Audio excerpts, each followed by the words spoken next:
Primeiro livro de Moisés, chamado Gênesis, capítulo 1. A criação original.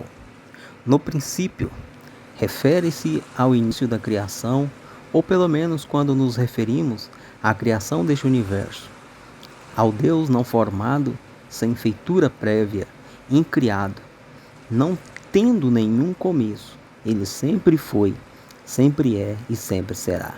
Deus. A frase "no princípio, Deus" explica a primeira causa de todas as coisas com respeito à criação.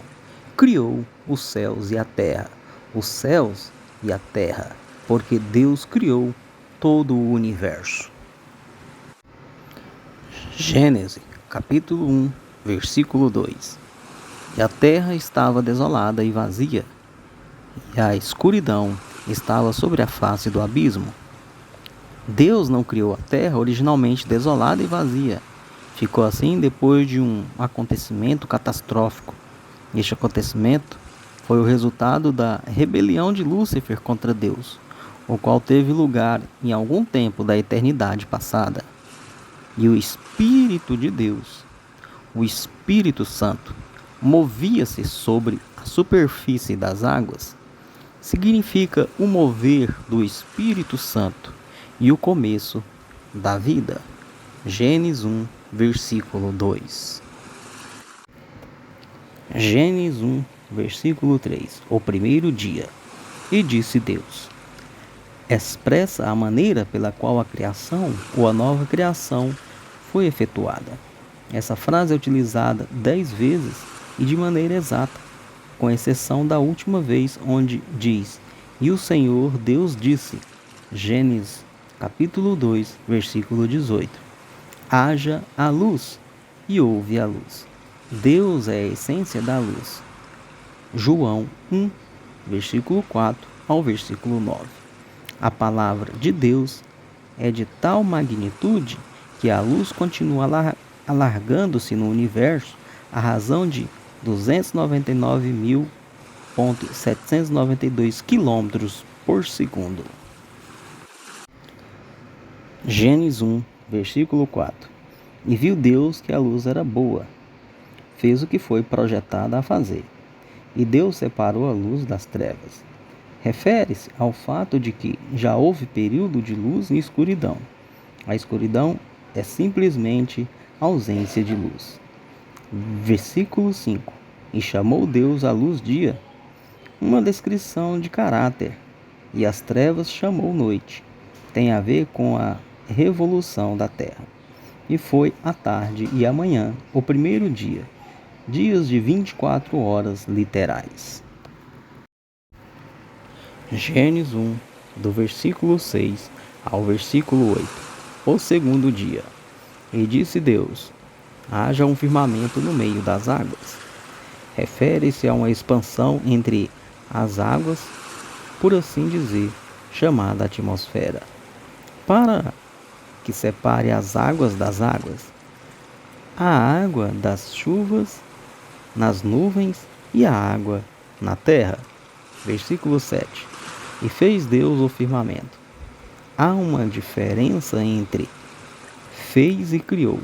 Fez se refere a algo já criado, mas devolvido a uma existência útil.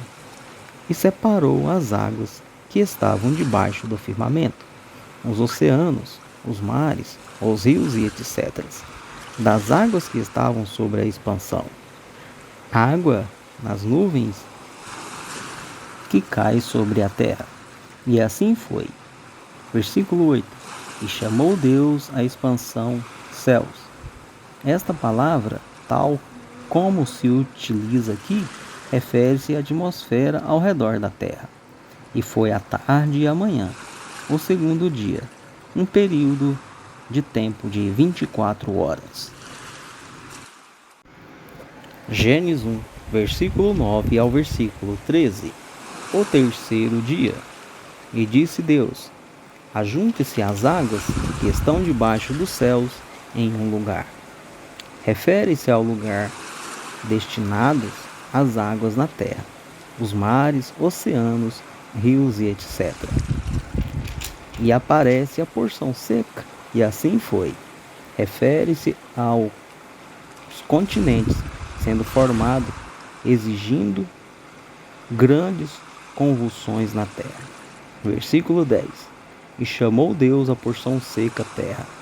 Refere-se ao Ser Supremo que nomeia o que ele criou. E o ajuntamento das águas chamou mares, e viu Deus que era bom. Aprovação divina. Versículo 11. E disse Deus: produz a terra erva verde, uma cobertura, erva que dê semente, vegetais, árvores frutíferas que dê frutos, segundo a sua espécie. Indica que os diferentes gêneros de plantas já foram fixados, e que sua semente esteja nela, sobre a terra, e assim foi. O dogma moderno das origens das espécies pelo desenvolvimento evolucionário não é bíblico. Versículo 12. E a terra produziu erva verde, pela palavra de Deus, erva que dá semente, segundo a sua espécie, e árvore que dá fruto, cuja semente está nela, segundo a sua espécie. A primeira criação, vida vegetal, não procede da semente, mas veio a existir por meio do poder da palavra. E viu Deus que era bom. Não se refere somente ao fato da criação, mas também à ordem da criação. Versículo 13. E foi à tarde e à manhã o terceiro dia. Nesse dia aconteceu a primeira criação da vida, quer dizer, as plantas. Gênesis 1, versículo 14 ao versículo 19. O quarto dia. E disse Deus: haja luminares na expansão dos céus, para haver separação entre dia e noite. Deus não está aqui criando o sol, a lua e as estrelas, que já foram criados no princípio. E sejam eles para sinais e estações determinadas, e para dias e anos. Em essência, se refere a tempo. Versículo 15. E sejam para luminares na expansão dos céus, para iluminar sobre a terra. E assim foi. Proclama o fato de que Deus diz, e sua palavra gloriosa continha tanto poder que esses corpos planetários concluíam a sua função prescrita. Versículo 16. E fez Deus os dois grandes luminares, o sol e a lua. O luminar maior para governar o dia, o sol, e o luminar menor para governar a noite. De fato, a lua não tem luz em si mesma, pois é um reflexo do sol. Portanto, é muito menor, tal como o dizem as Escrituras. E fez também as estrelas. Deus criou o sol, a lua e as estrelas em algum período de tempo desconhecido no princípio. E depois, ao preparar a terra para o homem, ele fez, quer dizer, centrou-os em relação à terra, regulou-os como portadores de luz, como mediadores de tempo e como veículos de revelação. Salmo 19, versículo 17. E Deus o pôs na expansão dos céus para iluminar a terra. Refere-se à sua função. Versículo 18. Para governar o dia e a noite, e para fazer separação entre a luz e as trevas. E viu Deus que era bom. Tudo está agora preparado para animar a vida, quer dizer, a vida animal em contraposição à vida vegetal. Versículo 19. E foi tarde e amanhã o quarto dia.